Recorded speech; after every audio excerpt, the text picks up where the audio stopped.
हाय, मैं हूं शिवाजी साटम और आप मुझे एसीपी प्रद्युमन के नाम से जानते हैं। For more episodes of CID subscribe to Sony Pal and hit the bell icon. अरे सुबह के 9 बज गए और ये हवेली वाले अभी तक नहीं उठे। अरे इस वक्त तो रसोई घर में भी इतनी चहल पहल होती है। और छोटी बीबी जी और बड़ी बीबी जी कहाँ हैं सब लोग? बीबी जी, साहब, बीबी जी। लगता है रात के कार्यक्रम की वजह से ज्यादा थकान होकर इसीलिए नहीं उठ पाए। चलो चंपा रानी, तुम्हें उठाना पड़ेगा जाकर, भले ही फिर डांट पड़ जाए। बीबी जी, साहेब, बीबी जी उठिए, 9 बज गए।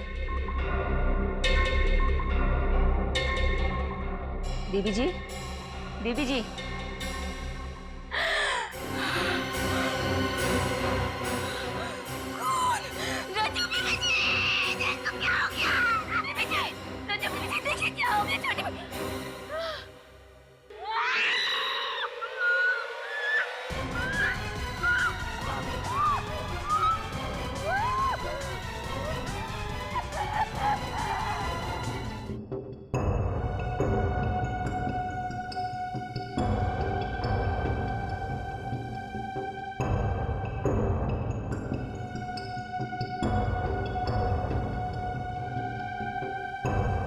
ना कोई खून खराबा और ना ही कोई हाथापाई, सिर्फ गले पर चोट के हरे निशान। सर, इन चारों को भी वैसे ही मारा गया है, रुमाल में पत्थर बांधकर। पहले शालिनी, फिर रूहान और अब ये चारों। सर, पूरा घर साफ कर दिया, रुपए पैसे गहने सब लेके कुछ भी नहीं छोड़ा। मुझे नहीं लगता है किसी एक आदमी का काम हो सकता है। चोरी, लूट और फिर खून। सर, अब इन लोगों का स्टाइल थोड़ा थोड़ा मेरी समझ में आ रहा है। ये लोग छोटे शहरों में अपना शिकार करते हैं ताकि किसी की नजर में ना आए। देखिए,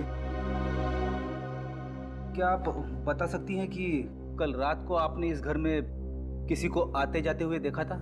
कोई मेहमान या फिर कोई और? साहब, कल 8 बजे तक तो हम इसी घर में काम कर रहे थे। हमने रात के बर्तन साफ किए, सबके बिस्तर लगाए और फिर हम पांचों घर से बाहर साथ में ही निकले थे। साहब, पांचों मतलब?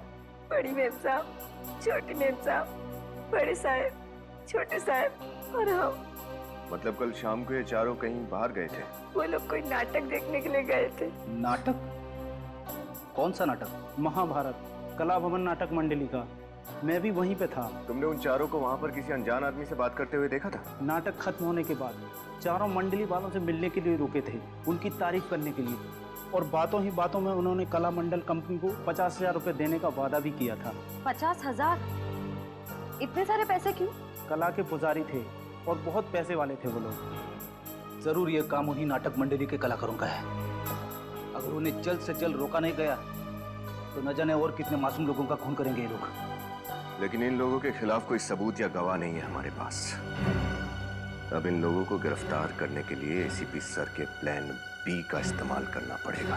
हम पांडवों और आपकी पुत्र वधू द्रौपदी को 13 वर्ष अज्ञातवास में जाने की आज्ञा दीजिए। मुझे अपने वचन का पालन करने दीजिए। अबे यार, कॉस्ट्यूम में मजा नहीं आ रहा यार। ए, हंसो मत यार, कंसंट्रेट करने दो। चलो स्टार्ट करो। बस! कौरवों और पांडवों में मित्रता नहीं हो सकती, केवल शत्रुता हो सकती है, शत्रुता। पांडवों को हस्तिनापुर छोड़कर अज्ञातवास जाना ही होगा और हस्तिनापुर पे केवल दुर्योधन राज करेगा, केवल दुर्योधन। चलो भाई, किसकी लाइन आगे? अरे आगे अर्जुन और भीम की एंट्री है।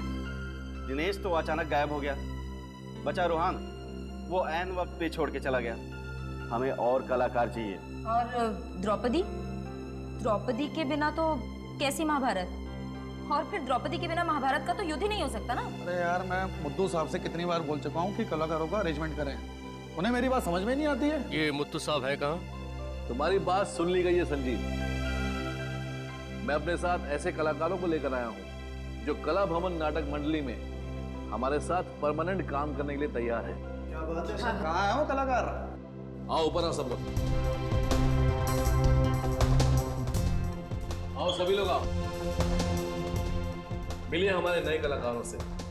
ये है भीम, ये अर्जुन और ये द्रौपदी। नमस्ते। आप लोगों के साथ काम करने में बहुत आनंद आएगा। कला भवन में आपका स्वागत है। मैं केतन और आप? मैं तारिका। हमारा नाम नहीं पूछेंगे क्या? मैं अभी और ये इनसे मिलिए, ये दया, बहुत दयालु हैं। हम सब नाट्य मंडली में काम कर रहे थे साथ में।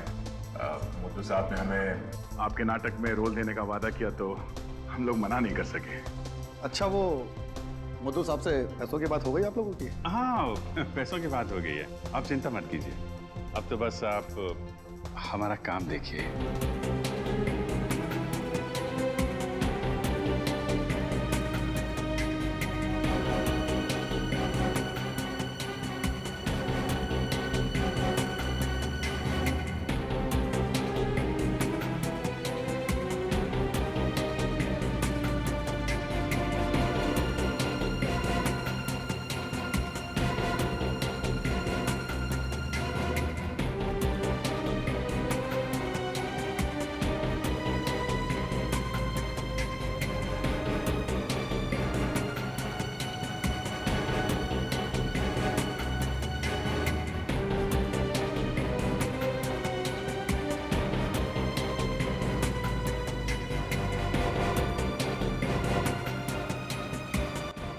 सर कुछ भी नहीं मिला, कुछ पता नहीं चला। सर इस तरफ तो नहीं है। चलो इस तरफ चल के देखते हैं। गहने जल्दी से तैयार करो। इस दुकान के मालिक कौन है? अंदर है साहब।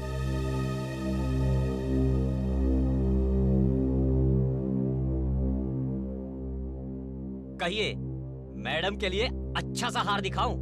देखते ही खरीद लोगे आप। दिखाएंगे हम, बताएंगे आप। नहीं, इस लड़की को तो मैंने पहले कभी देखा ही नहीं। इस लड़की ने जो गहने पहने वो सब जगह नहीं मिलते। आपने कभी देखा है? एक मिनट, आप मुझसे ये सवाल क्यों पूछ रहे हैं? कौन हो आप लोग? जवाब मिला। अब सीधे सीधे हमारे सवालों के जवाब दे दो। देखो, अगर तुम अपना मुंह नहीं खोलोगे तो हम तुम्हारी दुकान बंद करवा देंगे, हमेशा के लिए।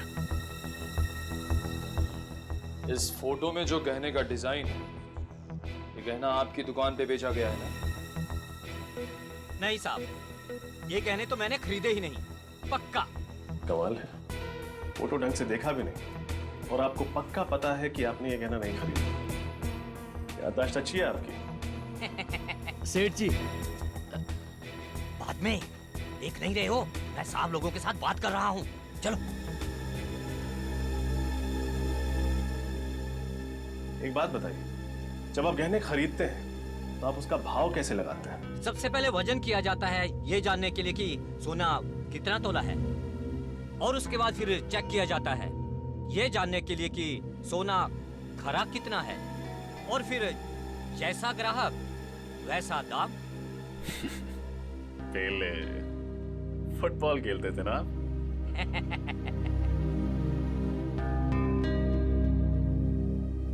आपकी याददाश्त काफी अच्छी है, लेकिन हमारी नजर कमजोर नहीं। इस फोटो में जो डिजाइन है, ये बाली हूबहू वैसी है।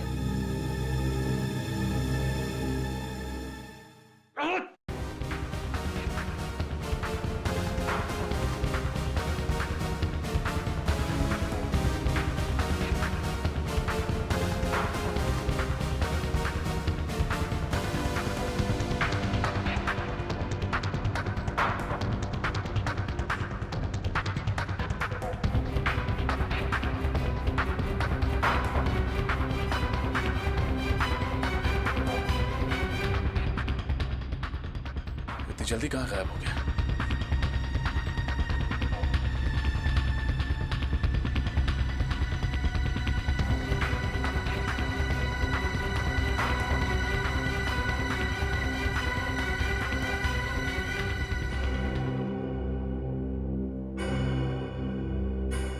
ये तो मर गया।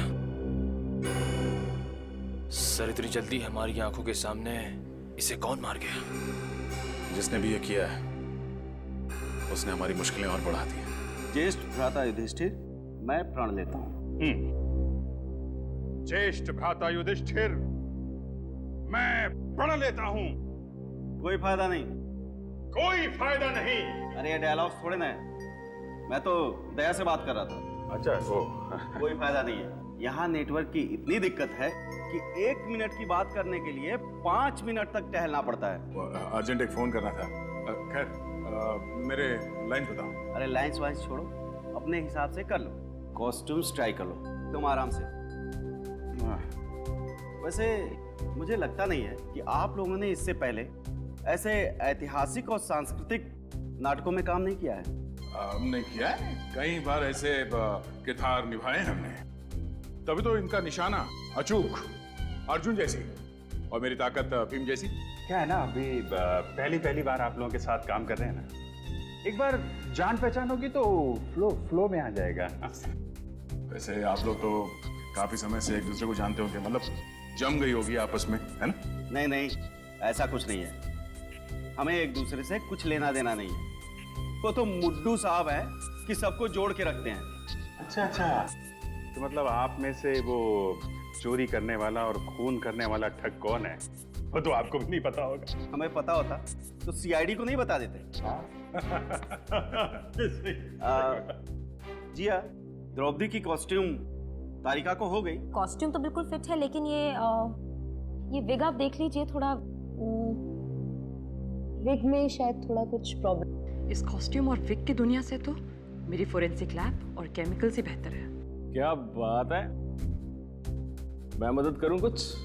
नहीं It's okay. अरे वाह भाई साहब वाह, आप तो सर्वगुण संपन्न मालूम पड़ते हैं। औरतों के बाल बनाना भी जानते हैं आप। पहले लेडीज ब्यूटी पार्लर में काम करते थे क्या? जी नहीं, मैं एक कलाकार हूँ। कलाकार। हाँ भाई, सारी तैयारियां हो गई? हाँ जी। चलो चलकर स्टेज दिखाते हैं, साथ में ड्रेस और प्रॉपर्टी भी ले लो। जाकर देखते हैं स्टेज कितना बड़ा है छोटा है, बहुत जरूरी है। संजीव चल भाई। हाँ बिल्कुल, वरना कहीं शो के टाइम टेंशन ना हो जाए। उठा लो भाई, प्रॉपर्टी उठा लो। चलो चलो चलो। मैं यही रुकती हूँ। क्यों? वो एक्चुअली मेरे डायलॉग्स ठीक से याद नहीं हुए, तो सोचा थोड़ी प्रैक्टिस कर लूँ यहाँ बैठ के। वो शाम को शो है और कुछ गड़बड़ हो गया तो पूरा शो खराब हो जाएगा, है ना? हाँ, अच्छा कह रही हैं। आप याद करो, हम लोग चलते हैं। चलो भाई, सब लोग लेके चलते हैं।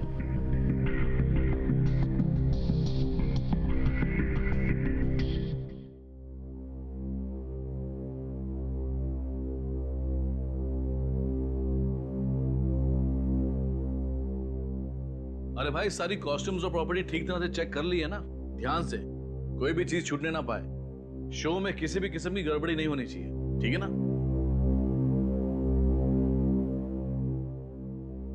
हेलो जी, कला भवन नाटक कंपनी, बोलिए। अभिजीत,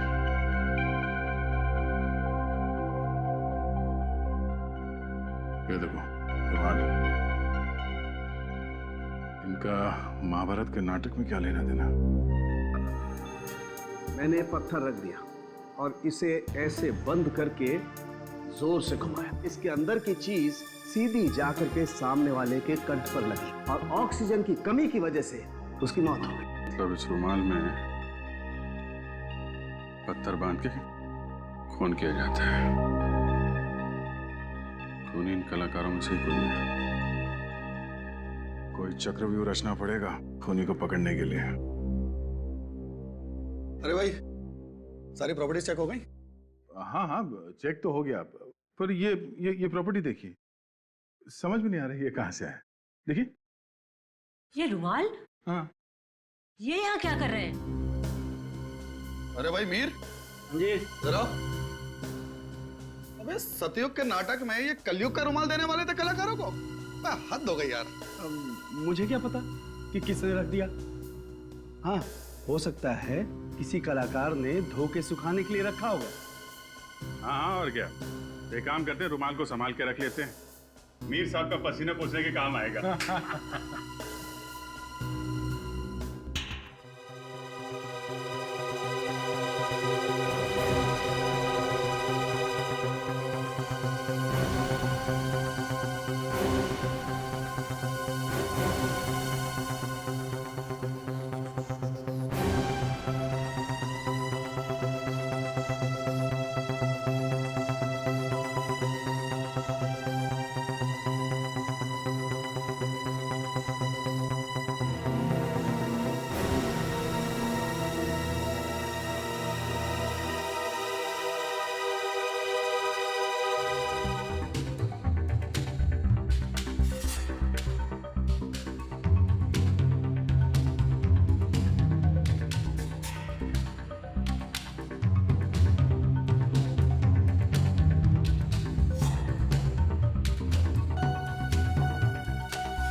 ये क्या है? लॉज के बिल्स, आरके लॉज केशवर, बापा लॉज वेलापुर,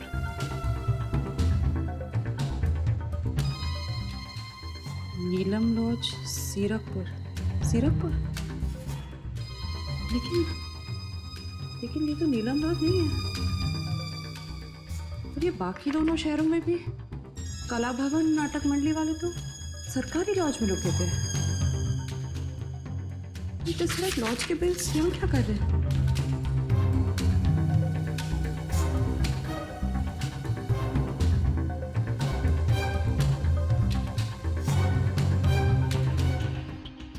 वो सोने के गहने जो तुम तोड़ रहे थे, वो दिवाकर जी की बेटी शालिनी के थे। तो बताओ, किसने चुराए वो गहने? किसने मारा शालिनी को? साहब मैं तो बस कारीगर हूँ साहब, मुझे कुछ नहीं मालूम। झूठ बोल रहे हो तुम। बताओ कौन है वो जिसने तुम्हारे सेठ जी का खून किया, और उस लड़की का भी जिसने गले में स्कार्फ पहना था? नहीं साहब, मैं किसी भी खून के बारे में कुछ नहीं जानता हूँ साहब। और उस आदमी के बारे में क्या जानते हो जिसकी एक आंख पत्थर की है? साहब हमेशा एक पत्थर की आंख वाला आदमी लूट का माल बेचने दुकान पे आया करता था, मगर इस बार वो लड़की आई थी गहने बेचने साहब। तो लड़की ने गहने बेचे या नहीं? हाँ साहब बेचे ना। सेठ जी से पैसे लेकर वो जल्दी में निकल गई, और थोड़ी देर बाद वो पत्थर की आंख वाला आदमी आया। सेठ जी ने जैसे ही उसे बताया कि वो लड़की पैसे लेके गई है, वो आदमी आग बबूला हो गया साहब। धोखा सचिन, एक दूसरे को धोखा दे रहे थे। पहले रूहान ने अपने साथियों को धोखा दिया, और अब उस लड़की ने रूहान को। वो लड़की जब मुंबई आती थी तो कहाँ रुकती थी, तुम्हें पता है? वो तो नहीं पता, हाँ, लेकिन वो जब भी सेठ जी की दुकान पे आती थी तो ऑटो वाले को 15 रुपए देती थी। छुट्टा तो उसके पास कभी होता ही नहीं था, हमेशा मुझसे ही लेकर देती थी। 15 रुपए? ऑटो रिक्शा का भाड़ा 15 रुपए होता था? इसका मतलब है ये लड़की जरूर कहीं वहीं आसपास किसी लॉज में रहती थी इस दुकान से। सचिन, पता लगा। क्या मतलब है इस बात का, मुझे बताओ। कि तुम लोगों को पैसे नहीं मिलेंगे तो तुम शो नहीं करोगे? मैं सिर्फ पैसों के लिए काम कर रही हूँ, कोई समाज सेवा नहीं कर रही हूँ। सबको पैसे मिल जाएंगे, तुम्हें भी पैसे मिल जाएंगे। लेकिन मुथु साहब, आप पैसे लाएंगे कहाँ से? उसकी कोशिश मैं कर रहा हूँ। संजीव समझाओ इनको, मैं इन सबको। देखो मुझे इनके बैग में से लॉज के बिल्स मिले, देखो। इसका मतलब कोई है जो कला भवन नाटक मंडली का पीछा कर रहा है। जिस शहर में ये मंडली गई, उसी शहर में उसी तारीख को ये अनजान लोग लॉजेस में जाके ठहरे थे। लेकिन ये बिल्स यहाँ पे आए कैसे? लॉज में जाके पता करना पड़ेगा कौन है ये लोग और इनका मकसद क्या है। एक मिनट। Hello hello. ढोंगी कहीं का। मुझसे बोला यहाँ पे नेटवर्क नहीं मिलता, खुद फोन पे बात कर रहा। देखो दया, कौन सा नेटवर्क है इसका।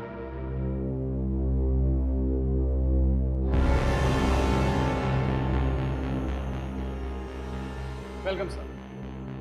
सर हमारे यहाँ कम से कम और ज्यादा से ज्यादा रेट का हर तरह का रूम मिलेगा, और वो भी फुल फैसिलिटी के साथ। तो बोलिए कैसा कमरा चाहिए आपको? रूम नहीं चाहिए, रूम में जो रहा था उसके बारे में जानकारी चाहिए। जानकारी? क्यों? सीआईडी?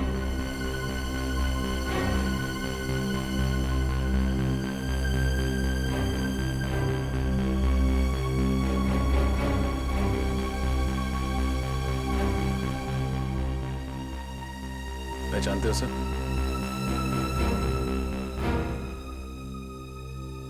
नहीं साहब, मैंने इसको कभी नहीं देखा।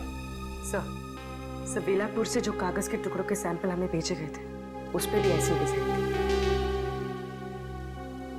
और सर, गहनों की लूटपाट के बाद उस लड़की ने बेलापुर से ही बस पकड़ी थी मुंबई आने के लिए।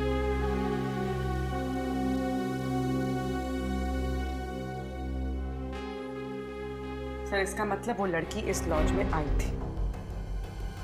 कोई लड़की याद? गोरी दुबली, हाइट लगभग 5.5 फुट, गले में स्कार्फ, आंखों पे बड़ा सा चश्मा और हाथ में काला रंग का सूटकेस। नहीं साहब, पक्का नहीं आई थी। खाना खाया तू? खाना? नहीं। क्यों? जेल में क्या मस्त खाना बनाया आज। मोटी रोटी, पतली दाल, तीखी मिर्च। चल सब छोड़ो तो। सब माफ कर दो साहब, गलती हो गई साहब। मैं लालच में आ गया था। मुझे उस आदमी ने मुंह बंद रखने के लिए 5,000 रुपए देते साहब। मेरा बस इतना ही कसूर है। वो बहुत डेंजर आदमी दिखता था साहब। उस आदमी के बारे में क्या क्या जानते हो, सब कुछ बताओ। वो आदमी 2 दिन से इस लॉज में रुका हुआ था। अभी भी है? नहीं मैडम, अभी चला गया साहब। और हाँ साहब, वो मैडम काले रंग का सूटकेस लेके उससे मिलने आई थी आज। मिलने आई थी? फिर मिली उससे?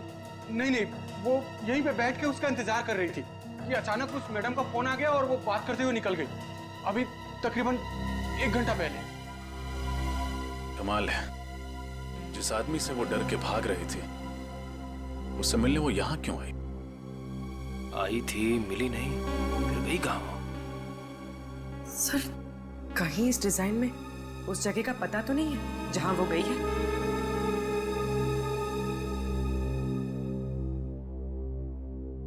SVR रोड, पूरा चौक। SVR रोड, पूरा चौक। सर, नचकेत जी और जीवराम जी ने जिस नाट्य संग्रहालय के बारे में बताया था, वो भी SVR रोड, पूरा चौक में है। क्योंकि वो संग्रहालय तो कई साल पहले बंद हो चुका है। सर पर वो तो सालों पहले बंद हो चुका है। क्या? तो फिर वो लड़की उस बंद संग्रहालय में क्या करने गई थी, जबकि उसे तो मुंबई शहर छोड़ के भाग जाना चाहिए था।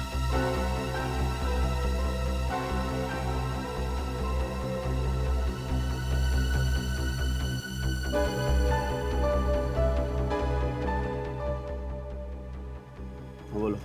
मीर साहब, इस तरह काम बिगड़ जाएगा। हमने काफी अरसों से आपके साथ काम किया है। ये कौन लोग हैं?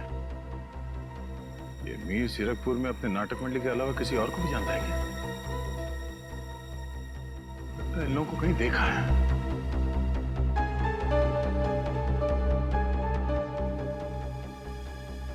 तुम लोगों को यहाँ नहीं आना चाहिए था। हमें हमारा हिस्सा चाहिए। हिस्सा मिल जाएगा, पहले ये काम कर दो, उसके बाद चलो जाओ यहाँ से। लगता है ये वही लोग हैं जो अलग अलग लॉज में नाटक मंडली के नाम से रुकते हैं और जगह जगह जाकर लूटपाट करते हैं।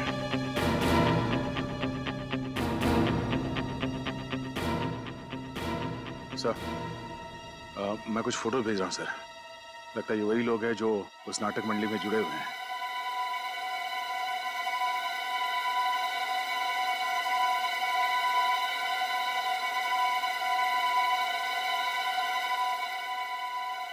दरवाजा तो खुला था।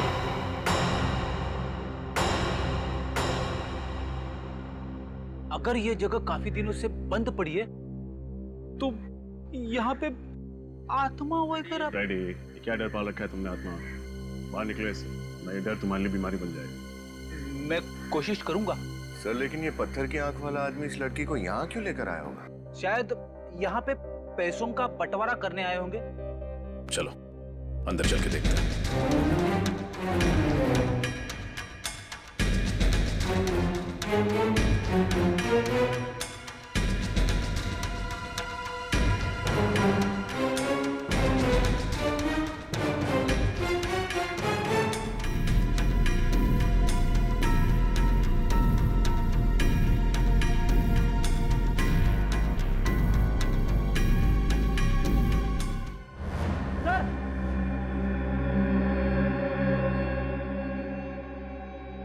ये तो वही लड़की है जिसे हम ढूंढ रहे थे।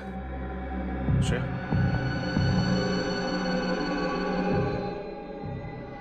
सर सांसें चल रही हैं।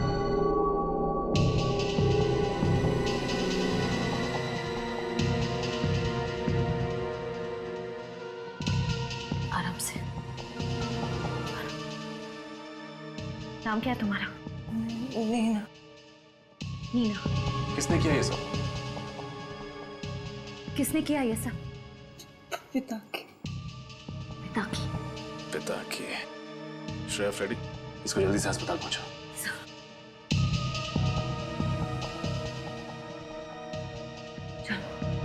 समझ गए।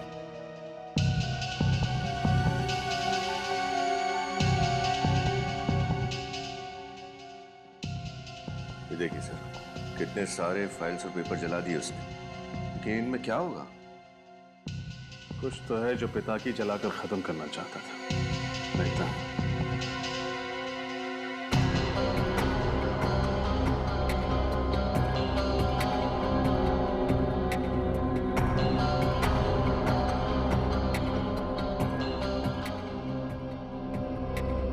सर, ये देखिए,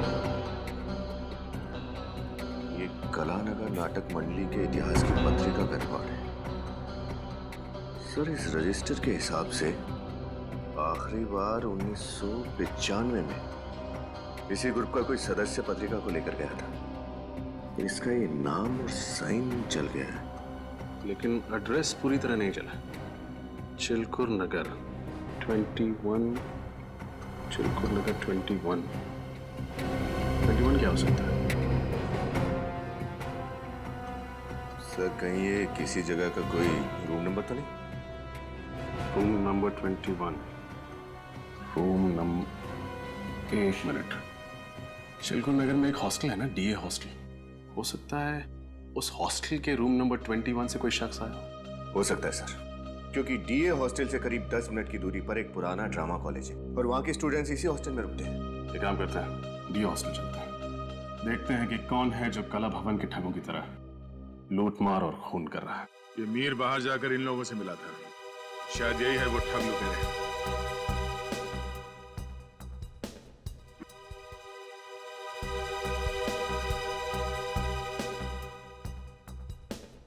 अच्छा, तो ये ठग लुटेरे नाटक मंडली के साथ साथ घूम रहे हैं। जहाँ जहाँ ये नाटक मंडली जाती है, ये लोग वहीं वहीं पे लॉजेस में जाके ठहर जाते हैं, कहीं रिश्तेदार बन के और कहीं गवाह बन के अपना काम कर रहे हैं। और वो बिल्स कौन जमा कर रहा है उसके बारे में अभी तक कुछ पता नहीं लगा। समीर पे ही नजर रखते हैं, सब पता चल जाएगा। घबरा मत भांजे, जब तक तुम्हारा शकुनी मामा जीवित है ना, तब तक पांडवों की कोई चाल नहीं चलेगी। देखते हैं यार, इस बार मुड्डू साहब से पैसे ले लेने हैं, मैं बता रहा हूँ। बोला तो है, बात तो की है उस दिन, पैसे तो देंगे। अच्छा मुझे ये बता, ये शकुनी मामा का अंगरखा और केस तैयार हो गए क्या? हाँ तैयार हो गए। तैयार हो गए? हाँ हाँ हो गया। और ये लाइट वाले दादा को बोल दिया कि द्रौपदी की एंट्री के लिए मुझे लाल लाइट चाहिए? सुबह ही बोल दिया था। बोल दिया था? हो गया। चल चल, thank you.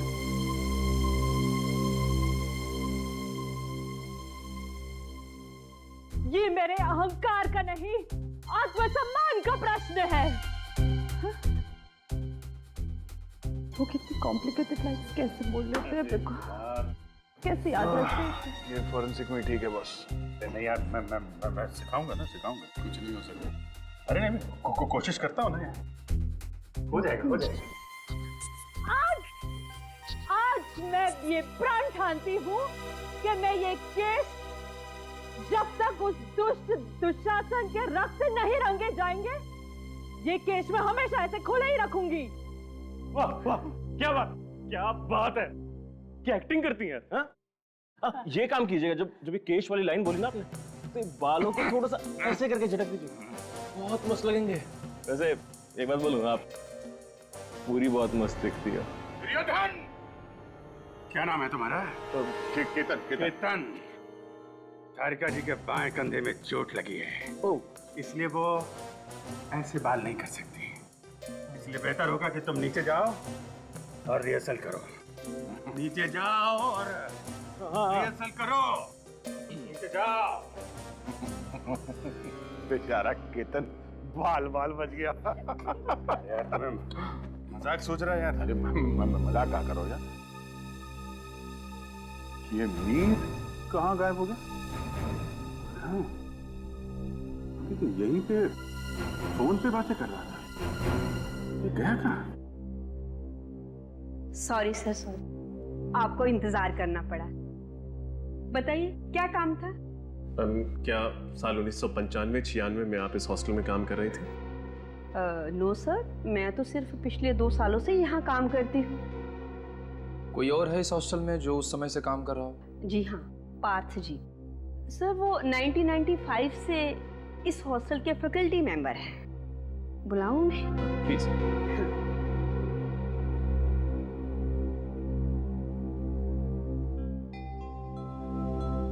Partha ji, CID officers आए हैं, आपसे कुछ पूछना चाहते हैं।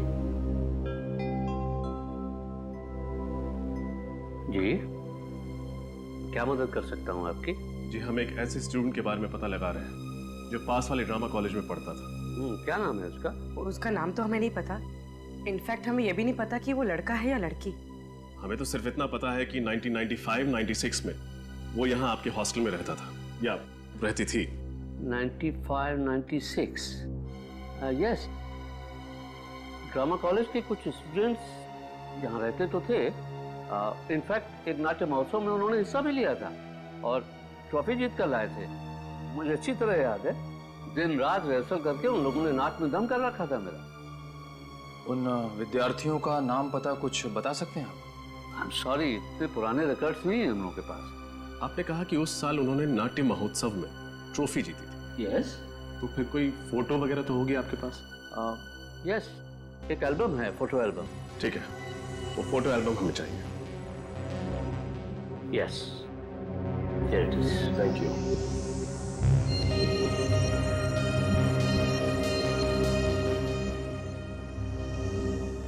ओह, तो ये है।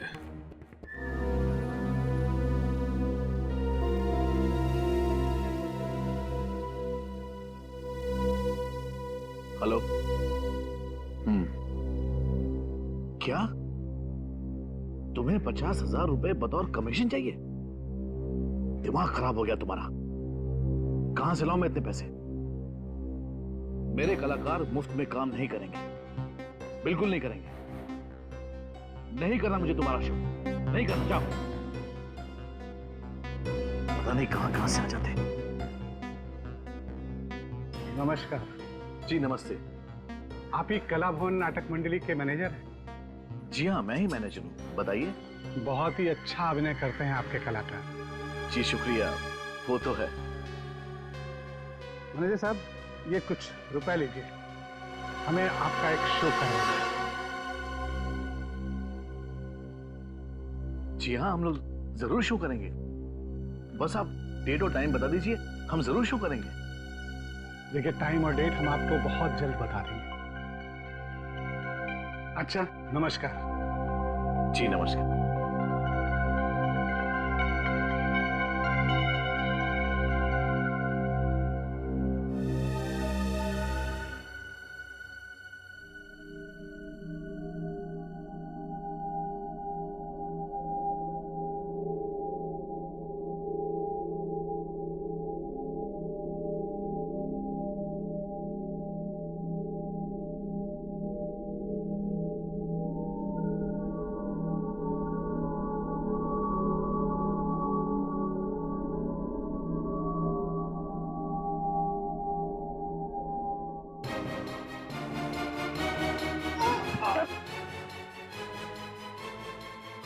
कौन तुम लोग?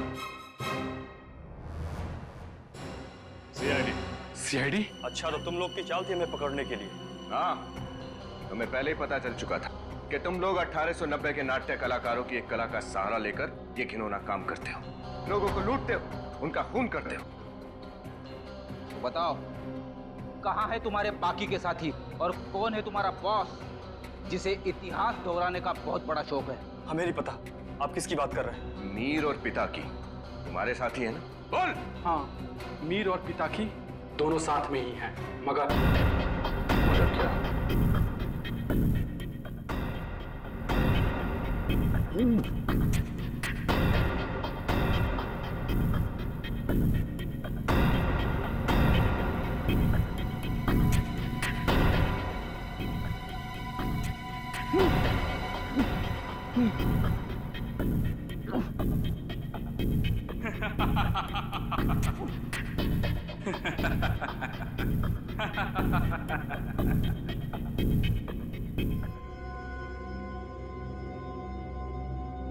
अपने सरदार के साथ विश्वासघात? तुम नहीं बचोगे।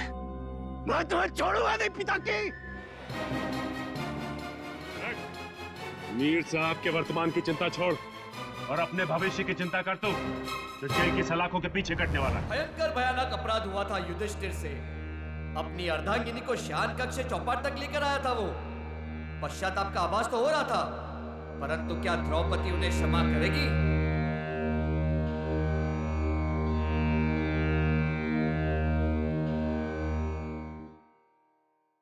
मैं आपकी अर्धांगिनी हूँ, जीवन संगिनी हूँ, कोई वस्तु नहीं जिसे आप दांव पे लगा दे। घोर अपराध हुआ है मुझसे पांचाली। विवश हो गया था मैं उस पल। उस क्षण को मैं स्मृति से ओझल करना चाहता हूँ। आपका अपराध क्षमा के योग्य नहीं है। मेरे पालनहार होकर आप मुझे चौपट की बाजी में हार गए। यदि आप अपने अपराध को स्मृति से ओझल करने का उद्देश्य रखते हैं, तो उस दुष्ट दुशासन के साथ मुझे माफ कर दीजिए।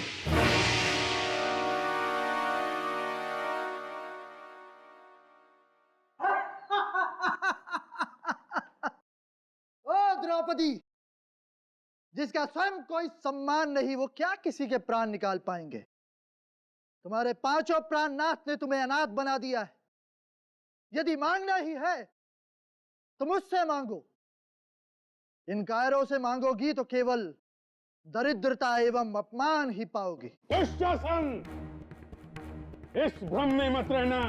यदि चौपड़ में हमारी हार हुई है तो हमारा बाहुबल निर्बल हो गया है। तुम्हारी कटु वाणी जिस मुख से निकली है, उस मुख का मुखारबिंद मैं नष्ट कर दूंगा दुशासन।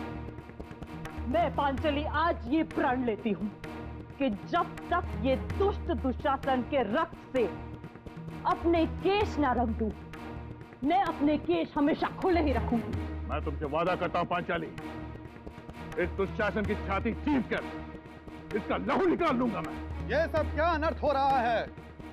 इस दुर्भाग्यवश परिस्थिति की उपज मेरे ही कारण हुई है। सत्य वचन भ्राता युधिष्ठिर, सत्य वचन। असली अपराधी आप हो, इसलिए केवल दंड आपको ही प्राप्त होना चाहिए। डायलॉग भूल गया क्या? ना अर्जुन ना, मैं नहीं, हम सब द्रौपदी के अपराधी हैं। हम सब ने मिलकर उसे चौपड़ के दांव पर हारा है। हम आपके आज्ञाकारी हैं, आपकी आज्ञा का पालन करते हैं बड़े भैया। हाँ, असली अपराधी तो आप ही हैं। ये अपराध की उपज आप ही के दिमाग में आई थी। ये दोनों अर्जुन और भीम मेरे नाटक की वाट लगा देंगे। नितिन, नितिन, इससे पहले कि पब्लिक हमारे ऊपर अंडे और टमाटर फेंके, तुम एक काम करो, द्रौपदी को यहां पर ले आओ और युद्ध का ऐलान कर दो। रुक जाओ पांडवों, तुम में से असल अपराधी कौन है इसका निर्णय तुम लोग बाद में कर लेना, परंतु अभी मैं द्रौपदी को अपने साथ लेके जा रहा हूं। तत्पश्चात नहीं, निर्णय अभी ही होगा।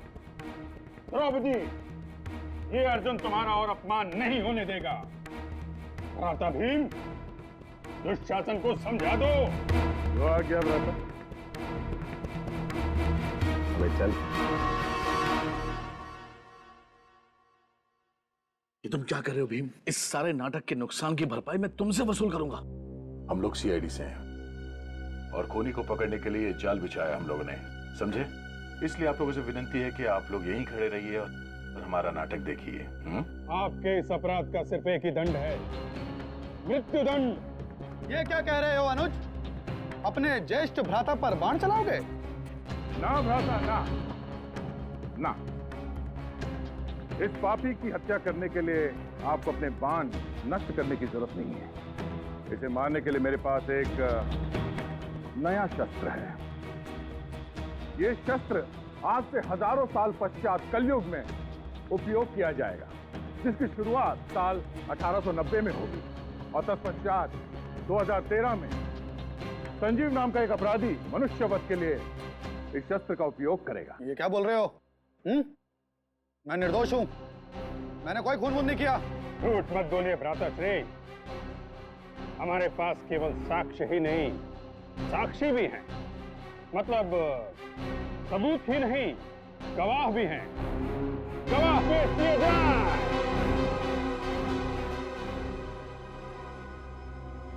कौन हो तुम लोग? सीआईडी ऑफिसर अभिजीत, दया और फॉरेंसिक एक्सपर्ट डॉक्टर तारिका। तुम्हारे गुनाहों का पर्दाफाश हो चुका है संजीव। पिताकी और मीर ने तुम्हारे खिलाफ बयान दे दिया।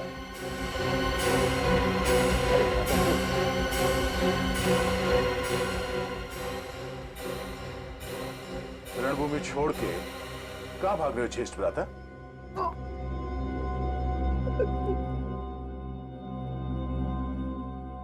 सर, कला भवन नाटक मंडली चलाने के लिए पैसे चाहिए थे सर। पूरे साल मेहनत के बाद भी हम लोग इतना पैसा नहीं कमा पाते थे कि मंडली का खर्चा उठा सके सर। जब कला भवन के ठगों का इतिहास पता चला तो मैंने पिता की रुहान, मीर और नीना के साथ मिलकर सर लूटपाट और खून का सिलसिला शुरू किया सर।